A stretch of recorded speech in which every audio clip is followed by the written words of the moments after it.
Yo, what's good everyone? Your boy Deke back with another vid. So news just broke that BUD Dupree is not going to get the second franchise tag with the Pittsburgh Steelers, which means he's heading to free agency. Here's the tweet right here. It's official by Adam Schefter. A lot of people are thinking because of this move that BUD Dupree is for sure not coming back. So I wanted to explore what declining the franchise tag on BUD Dupree means for the Steelers and BUD Dupree going forward. So let's get into it. First, let's ask, what would BUD Dupree have gotten under the second franchise tag? BUD Dupree's franchise tag was $15.828 million in 2020. Now, I think that made sense for both sides. For the Steelers, you're wondering if BUD Dupree was a one-hit wonder with his 2019 season. And then if you're BUD Dupree, $15.828 million, that's what top pass rushers get in the NFL. Unfortunately for him, it was just for 1 year, but that's how the franchise tag rules are in the NFL. Now, you get franchise tag once, you can get franchise tag a second time, but it's just going to be a lot more money. So if he was franchise tagged for this season, it would be nearly $19 million per season, and the Steelers just don't really have that money right now. I don't think anyone was really expecting the Steelers to give BUD Dupree the second franchise tag, so I don't know why this news is much of a surprise or anything different than what we've thought over the past couple months. But does that mean BUD Dupree is for sure leaving Pittsburgh? Underneath the BUD Dupree tweet by Adam Schefter were a lot of comments saying that BUD Dupree is going to be missed by the Steelers. A lot of them just basically saying it's a foregone conclusion that BUD Dupree is going to another team. But this one is the GOAT. I've been a lifelong Steeler fan since 2019, and I can say this is the most embarrassing moment of my life. I'm ashamed to be a fan right now, so I'm turning in my fan card. Goodbye, Pittsburgh. I won't miss you. I'll be rooting for the Jags now since they can actually run a program. This tweet is just amazing on so many levels. First says he's a lifelong Steeler fan since 2019. That's hysterical in and of itself. And then the second hysterical thing is he's turning in his fan card from Pittsburgh, and then he's going to Jacksonville. I don't know if he thinks Jacksonville's got all the upside now because they have the #1 pick, Urban Meyer, potentially Trevor Lawrence. But he's making a bad decision. I do think this is just like a troll tweet, but I think the sentiments and a lot of the comments and how people are feeling right now is BUD Dupree is for sure gone. But in my opinion, I don't think that's necessarily the case. I think there's a very good chance, maybe not a good chance, but there's a chance that BUD Dupree could still be back in Pittsburgh. So you're telling me there's a chance? I've seen multiple reports just like this one. Steelers GM Kevin Colbert would love to find a way to keep BUD Dupree. As you can see right here in the comments, we are never going to eliminate a great player like BUD Dupree.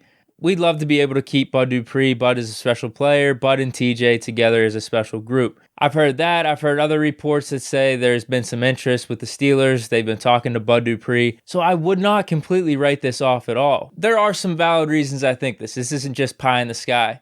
And to show you, let's go back. Arthur Mote's Experience with Deke podcast, episode 156. For David DeCastro, cap hit in 2021 is $14.2 million. If they were to cut him, they're only on the hook for $5.5 million. Bro. Yeah, so with Vince, both years, last year and this year, he has the same $7 million cap hit. Whereas this year, they're only on the hook for $3 million in dead money if they were to release Vince. Yeah, so Joe Hayden, he has a cap hit this year of $15.5 million. Wow. If you cut him, you're only on the hook for $2.9. And lastly, we will check Steven Nelson. 2021, he has a cap hit of $14.4 million. If you cut him, you're only on the hook for $6.1 million of that. So as you can see, the Steelers, even though they're not in the best cap situation right now, they're only $3 million over the cap. BUD Dupree is probably going to get anywhere between 12 to 15, 16, 17 million per year on the open market. The Steelers can definitely find some way through restructurings, releasings, to make it work if they want BUD Dupree back, if they put him as a priority. That's the main question. Where did the Steelers prioritize BUD Dupree compared to some of these other players on the roster and also in free agency a la JuJu? Then if the Steelers aren't going to franchise tag BUD Dupree, who are they going to franchise tag?